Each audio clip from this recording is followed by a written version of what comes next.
What's up, everybody? Welcome back to the JT Sports Podcast. I'm your host, JT. If you guys see something small flying around on the screen, it's this doggone fly that I've been trying to get rid of for the last couple of minutes, but it just won't go away. So if you guys see me get sidetracked for 2 or 3 seconds, it's that doggone fly. But I got a really interesting episode for you guys. The Buffalo Bills, it seems like for the last 3 years, have been the favorites to make it out of the AFC, but for some reason, under Sean McDermott, the Buffalo Bills have yet to reach the Super Bowl.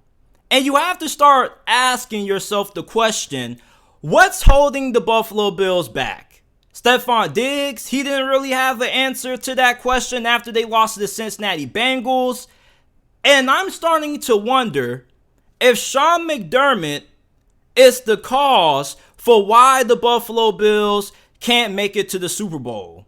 We're going to talk about that. I'm also going to tell you guys why I believe Sean Payton can fix Russell Wilson. Russell Wilson, before he got traded to the Denver Broncos, he was one of the best quarterbacks in the NFL. And in the span of 1 year, Russell Wilson went from being a top 5, top 10 QB in the league to becoming a jabroni.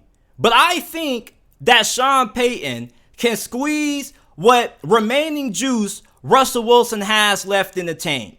And lastly, I want to tell you guys why you shouldn't overlook the Washington Commanders this year. Before we get into it, if this is your first time tuning in to the JT Sports Podcast, welcome. Make sure that you like the video, subscribe to the channel. Also, make sure that you check out the JT Sports Podcast, available on all podcasting platforms. Apple, Google, Spotify, Amazon, wherever you get your podcast from, you can find the JT Sports Podcast. If you enjoyed this episode of the pod, leave us with a 5-star review. Share this episode on your social media platforms with your friends, family members, and acquaintances. The Buffalo Bills, for the last 3 seasons, have been a lot of people's picks to make it out of the AFC, but for some reason, this team has yet to reach the Super Bowl under head coach Sean McDermott. In 2020, they lost in the AFC Championship games to the Kansas City Chiefs. The year after that, they lost in the overtime to Kansas City, which many people part of Bills Mafia believe that if Buffalo got the ball to start overtime, that they would have won that game. And then this past season, they lost to the Cincinnati Bengals 27-10 in the divisional round at home. And after that loss, Stephon Diggs was asked, what's holding the Buffalo Bills back from making it to the Super Bowl? And Stephon Diggs, he was frustrated. He didn't really have an answer. None of the Buffalo Bills players really have an answer to why they can't make it to the Super Bowl. And if the Buffalo Bills don't make it to the AFC Conference Championship game this season, I think you got to start asking some really tough questions. And one of those tough questions has to be, is Sean McDermott holding back the Buffalo Bills from making it to the Super Bowl? And that may sound a little bit outlandish to say, because Sean McDermott has done a fantastic job at building up this Buffalo Bills franchise. But at this point, the Buffalo Bills, they bring in one of the most talented rosters in the NFL every single season. You have Josh Allen, who is one of the best quarterbacks in the game. The Bills have everything necessary to win the Super Bowl, but yet they have yet to even appear in one. And then you got franchises like the Cincinnati Bengals coming out of nowhere and making it to the Super Bowl. Like, who would have thought that in year 2, Joe Burrow would be able to take the Cincinnati Bengals to the damn Super Bowl behind one of the worst offensive lines in the history of the NFL? So you look at the Buffalo Bills and you look at Sean McDermott, in big games, it looks like he kind of comes up small. And I think that Sean McDermott is like the Kirk Cousins of head coaches. That may sound a little bit tough to hear if you're a Bills fan, but let's just be honest. This guy is supposed to be a defensive-minded coach, but yet the 2 times you played Kansas City in the postseason, You weren't able to slow him down. And you can't make the argument and say, well, if we would have got the ball to start overtime, JT, we would have won that game. Yeah, you probably would. But guess what? Your defense was on the field, and your defense couldn't get it done. Sean McDermott is a defensive-minded coach. Is he or is he not? So therefore, if your defense is on the field, they should be able to go ahead and get a stop. The Cincinnati Bengals have been able to beat the Kansas City Chiefs. They've been able to slow down the Chiefs' offense. Lou Anarumo has done a fantastic job as a defensive coordinator for the Cincinnati Bengals. And every time the Chiefs go up against Lou Anarumo's defense, they have a tough time. But for some reason, Sean McDermott and Leslie Frazier, they just can't crack the code against Andy Reid and Mahomes. And when you also look at their struggles on the offensive side of the football, it seems like they tend to get too dependent on Josh Allen. Now, Josh Allen is a fantastic quarterback, but the dude gets asked to do way too much for the Buffalo Bills. I mean, this dude was throwing the ball 42 times in their loss against the Cincinnati Bengals. Do you know how many rushing yards the Buffalo Bills had against Cincinnati? 64. Do you know how many the Cincinnati Bengals had? 172. When you get to the postseason, you have to be able to be balanced. You don't have to be the best rushing team in the NFL, but you got to be able to run the football when necessary for two reasons. First of all, because you have to be able to keep the defense guessing. You don't want to get too one-dimensional. And secondly, running the football is really important when it comes to sealing games away. If you can't run the football, how are you ever going to be able to keep a lead? How are you going to be able to chew time off the clock? And then you have Josh Allen, since he gets asked to do so much, he becomes really reckless. And it's not like the dude is a bum or anything like that. It's just like the dude just tries to do too much. You remember when they barely survived Skylar Thompson and the Miami Dolphins? It seemed like they had that game in control. And then they go up, and then Josh Allen starts getting careless with the football, and the Dolphins get back into the game. And I told people after that win that they weren't going to beat the Cincinnati Bengals. And people were calling me a hater, but it was just the truth. If you want to win the Super Bowl, you have to be able to take care of the football. You can't be reckless, especially when you get inside the red zone. And Josh Allen, his recklessness cost them against the Cincinnati Bengals to an extent. And it almost cost them against the Miami Dolphins. If they weren't facing off against a third-string quarterback in Skylar Thompson, and that was two underneath center, Buffalo would have got sent home the first round against Miami. And then this defense is always good during the regular season. But when it comes playoff time and they have to stop one of the best QBs in the league like a Joe Burrow or Patrick Mahomes, they can't do it. They can't do it, and I don't know why. And you can say, well, JT, we didn't have Von Miller, we didn't have this, we didn't have that. Like, enough with the damn excuses. Sean McDermott is considered to be one of the best coaches in the game. Is he or is he not? He's supposed to be a defensive-minded coach, right? So why is it that when the Buffalo Bills go head-to-head against Kansas City in the postseason, they can't slow down Patrick Mahomes? I mean, we've seen plenty of teams in the postseason find ways to shut down this Chiefs offense. The Buccaneers did it. Todd Bowles did it.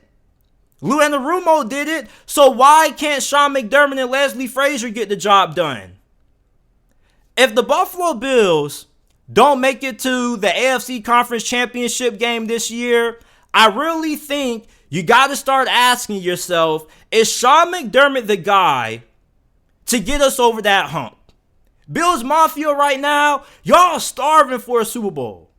The Bengals have been to a Super Bowl. The Eagles have been to a couple of Super Bowls. You guys are just as talented as those organizations. There's no reason why you guys should consistently keep on coming up short year after year in the postseason.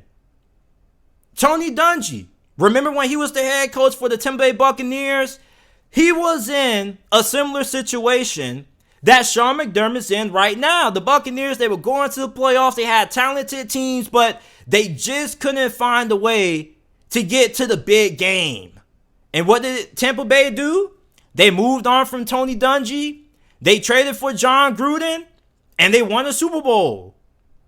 If Sean McDermott can't find a way to get Buffalo to the Super Bowl either this season or next season, I think if you're the guys with the black and white suit and ties, you got to start looking at Sean McDermott and you got to start asking yourself, is he the reason why we can't make it to the Super Bowl? I mean, yes, Sean McDermott is a great head coach, but at the same time, the objective is to win championships. It doesn't matter if you go to the playoffs every single year just to lose to teams like the Chiefs and the Bengals. Josh Allen is just as good as Joe Burrow, and he's not too far off from Patrick Mahomes. When you have a quarterback this good, you shouldn't be getting ran through by Patrick Mahomes and Joe Burrow. There's no reason why the AFC should be running through Joe Burrow and Patrick Mahomes when Josh Allen is just as good as those guys. The Buffalo Bills have to find a way to be more balanced when they get to the postseason. Sean McDermott has to find a way to win games outside of overly relying on Josh Allen. Yes, your franchise quarterback is going to be asked to step up for you in big moments. But it's a little bit unfair to ask a guy to have to do everything for you. You got to give him a little bit of help. Cincinnati had 102 total rushing yards as a team. It was a complete all-around performance. It was a complimentary performance.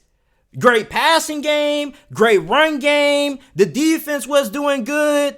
Why can't the Buffalo Bills replicate that same winning formula? Their offensive line probably wasn't the greatest, but it wasn't bad.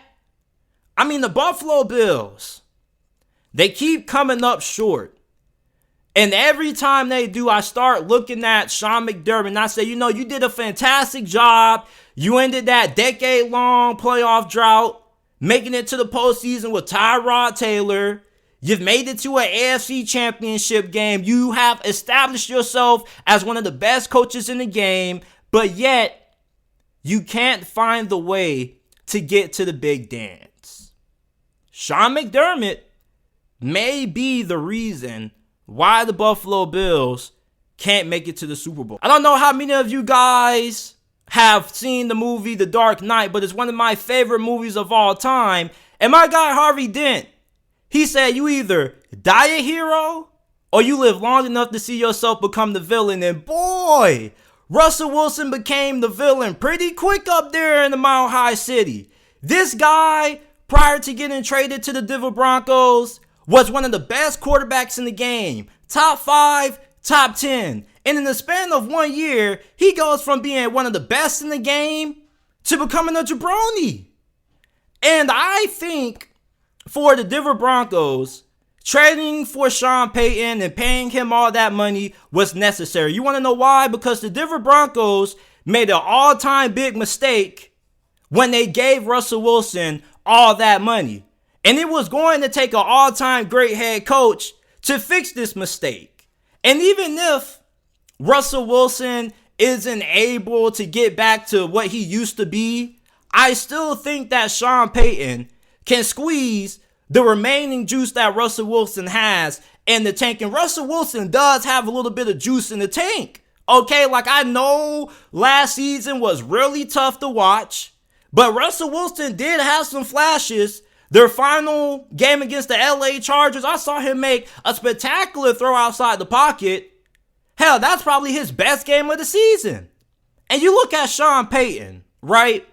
His final season with the New Orleans Saints, he went 9-8.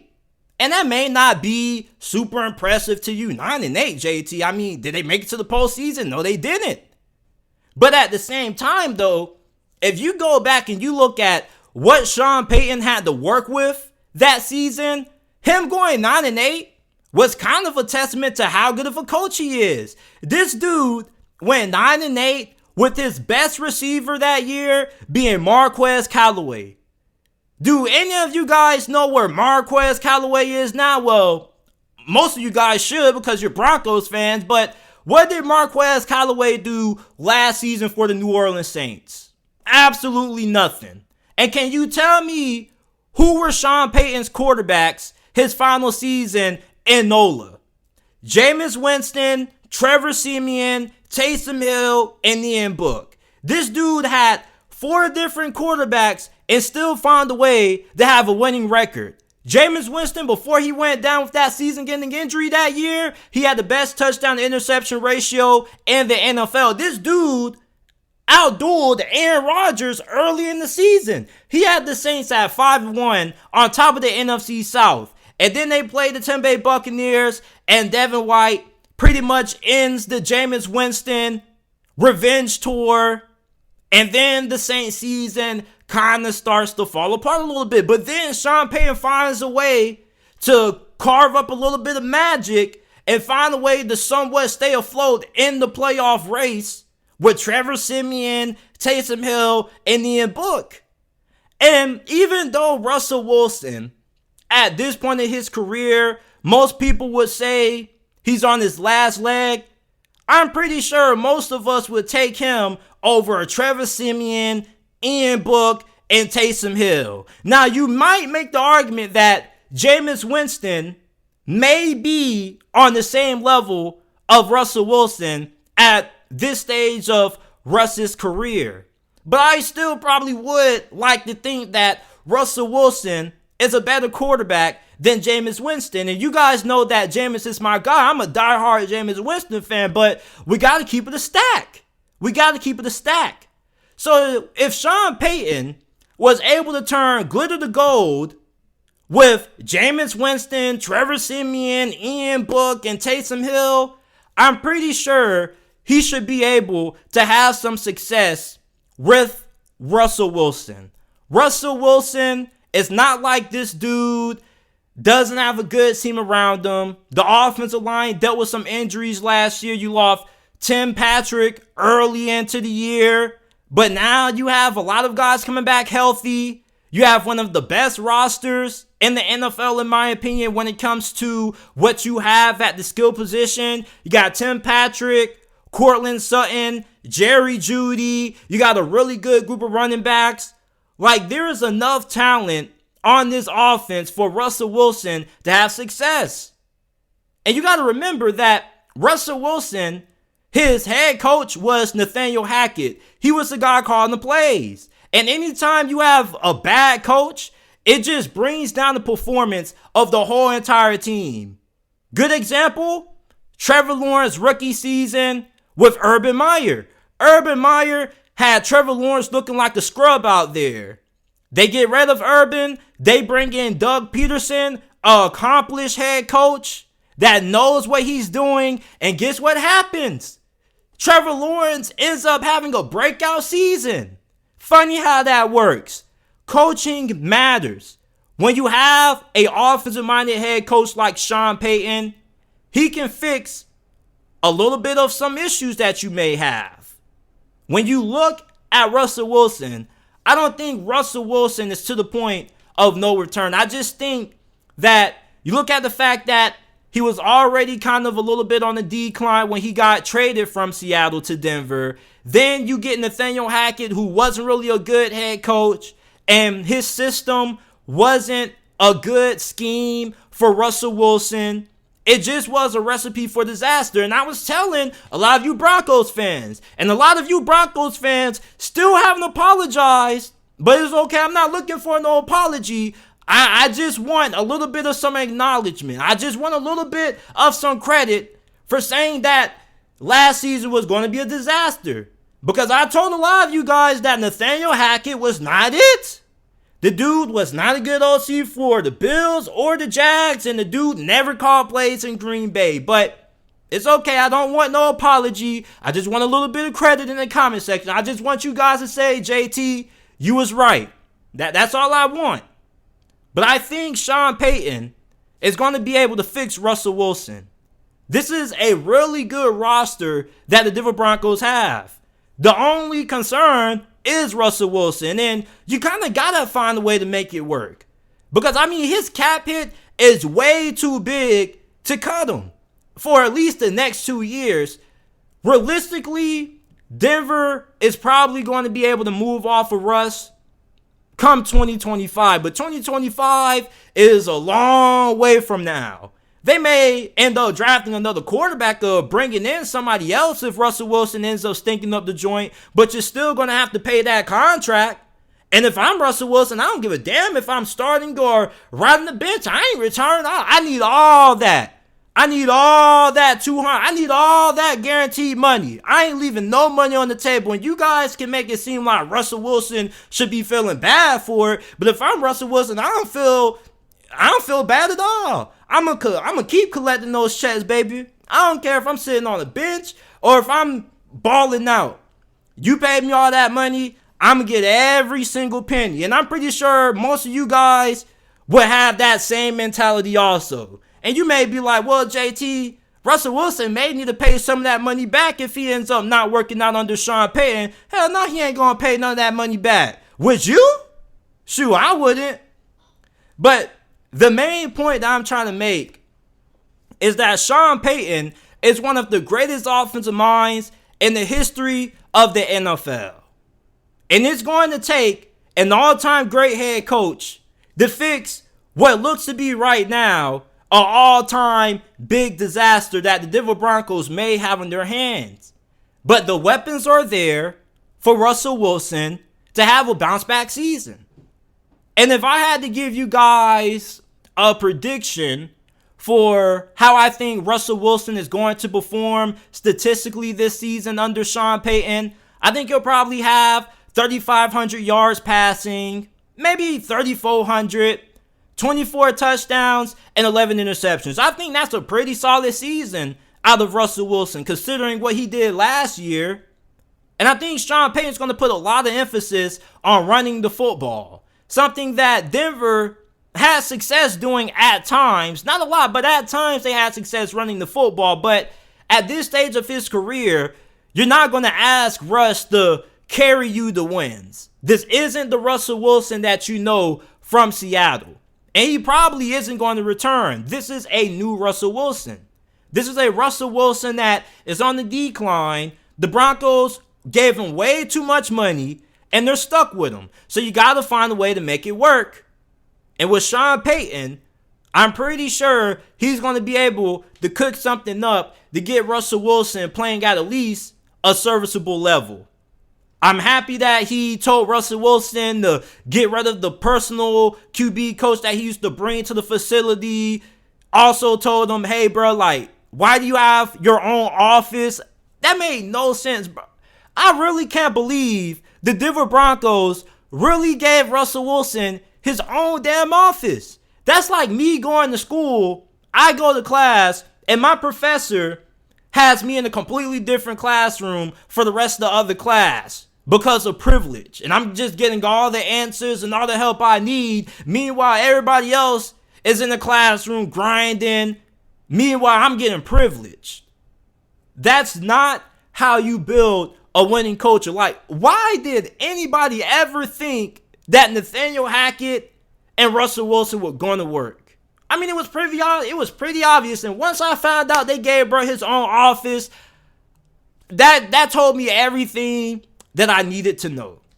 Sean Payton came and told Russell Wilson, hey, bro, I need you to move that off. I need you to pack up everything and get out the office, bro. Okay, you ain't above nobody else. And after how you played last season, you need to be with the whole rest of the team. You need to be working out with the team. You don't need to be isolated. All right? And then you get rid of that. And then you have Sean Payton who comes in. You get rid of all the ego stuff. And then you start focusing on the X's and O's. And I believe that Sean Payton is going to coach the hell out of Russell Wilson. Have you ever heard Sean Payton talk about football, really break down X's and O's?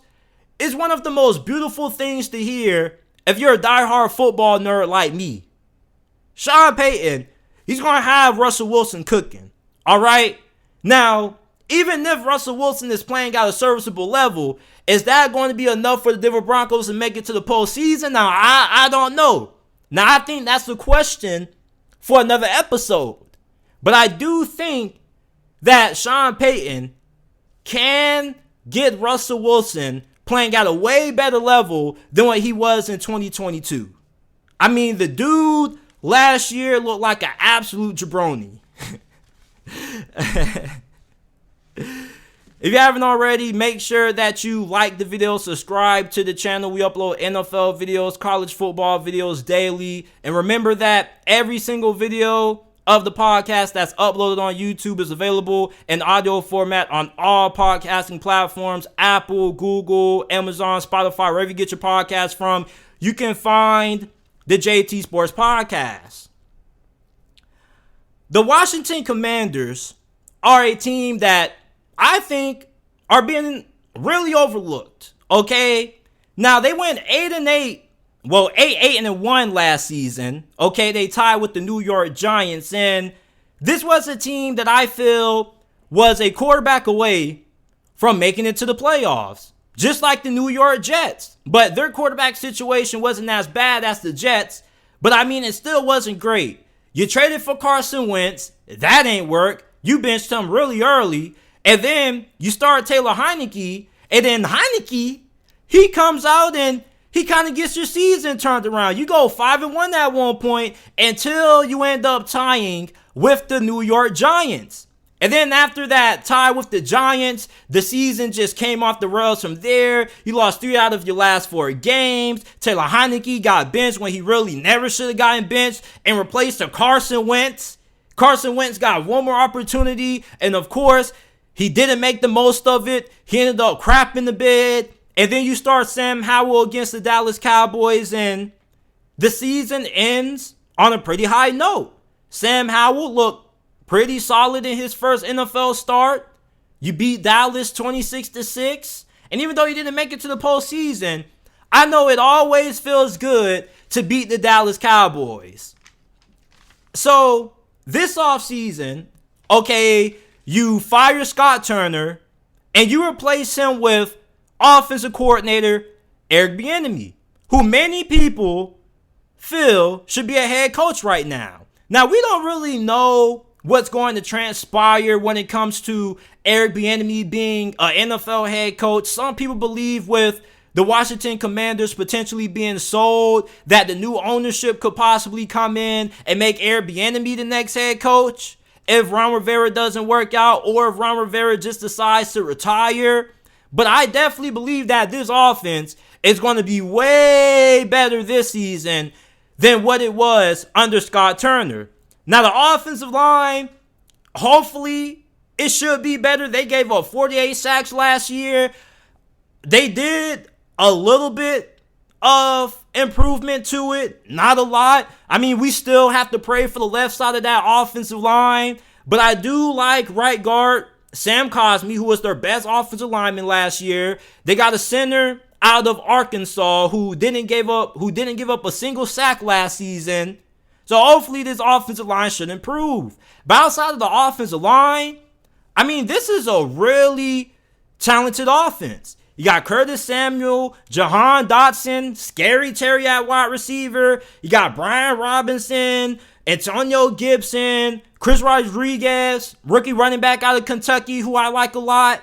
You got a really good group of running backs. You got Sam Howell at QB, who the jury is still out on, but he did show a lot of promise in that win over the Dallas Cowboys. And let's not forget that prior to his final season at North Carolina, he got a lot of hype going into his final season. This was somebody who, going in, was supposed to be the first or second quarterback taken off the board when he decided to declare for the draft. But his final season at North Carolina didn't really go all that great. Wasn't really because of him. It was just that the team around him just was in a little bit of a retool. They lost a lot of players to the NFL draft.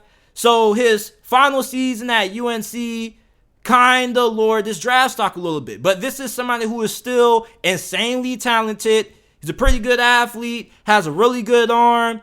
And if Eric Bieniemy is as good as a coach that we think he is, he should be able to cook with Sam Howell. Because the offensive personnel that Sam Howell has around him from a skill position standpoint is way too good for him to come out and be terrible under EB.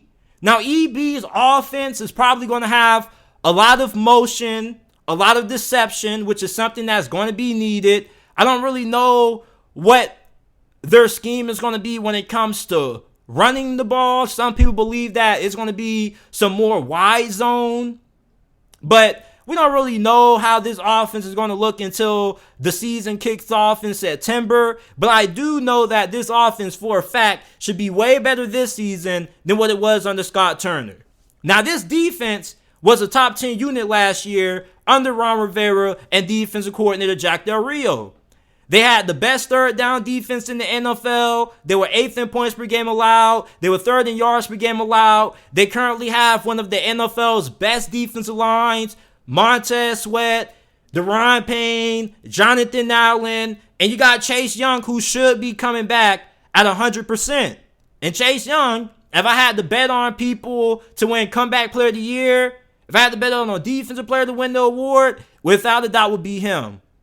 And then you drafted cornerback Emmanuel Forbes, which was a little bit of a reach. I'm not going to lie to you guys, but this dude is pretty good. He's just the Devontae Smith of cornerbacks. But I think that Emmanuel Forbes, he should work out if he can get a little bit of meat on his bones. I don't think anybody wants their starting cornerback going into his first game weighing 166 pounds. So hopefully he can get to 170, 175, and that would be okay with me. But overall, defensively, this is a really good unit. So all you really need is for the offense to be above average, which I don't think it's asking too much when you got Eric Bieniemy.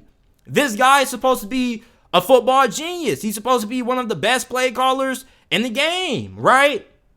It's just that he hasn't really had an opportunity to prove that because during his time in Kansas City, he was kind of getting outshined by Big Red and Patrick Mahomes. So it's hard for people to know how good you are if you're in an already well-made situation.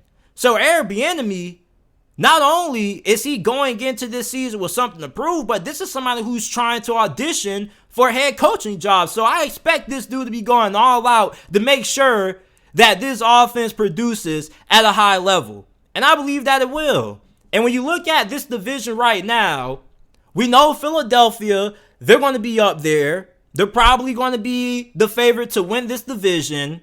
But then after that, you got the Dallas Cowboys and the New York Giants. I think Washington, from a talent standpoint, is just as talented as the Dallas Cowboys. And I definitely believe that they're way more talented than the New York Giants. And New York Giants, there's a strong possibility that they don't even make it to the playoffs this year. They have one of the toughest schedules in the NFL this upcoming season. For Washington, their schedule isn't as tough. And last year, this team went 8-1. Ron Rivera isn't the kind of coach that is going to be bad enough to have you picking in the top 5 part of the draft.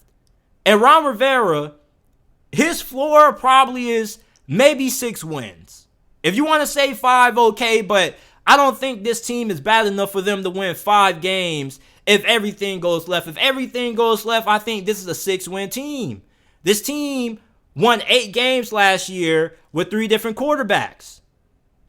If Sam Howell can prove to be as good as what many Commanders fans hope he will be, there's no reason why the Commanders shouldn't make it to the postseason. This defense is going to be fantastic. The offense just has to be better than what it was last season.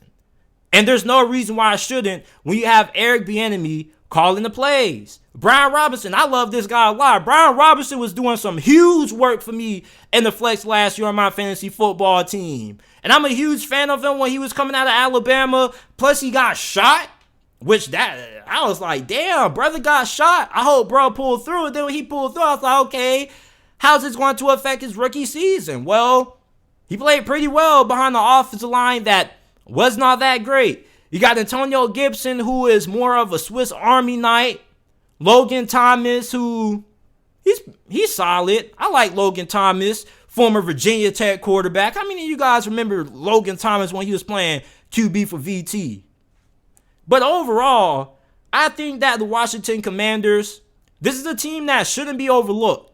This is a team that has a lot of talent on both sides of the football. When it comes to the offensive side of the ball, your main concern really is the offensive line. I don't have any doubts about Sam Howell. To keep it a stack with you, I trust Eric Bieniemy. I believe that Eric Bieniemy is going to be able to get Sam Howell playing at a good level. And I like what I saw out of Sam Howell in his start against the Dallas Cowboys. It wasn't perfect, but he definitely showed a lot of promise. Now, I know that promise doesn't get you far in the NFL. The NFL is a result-driven league. You have to go out there. You have to execute. You have to produce.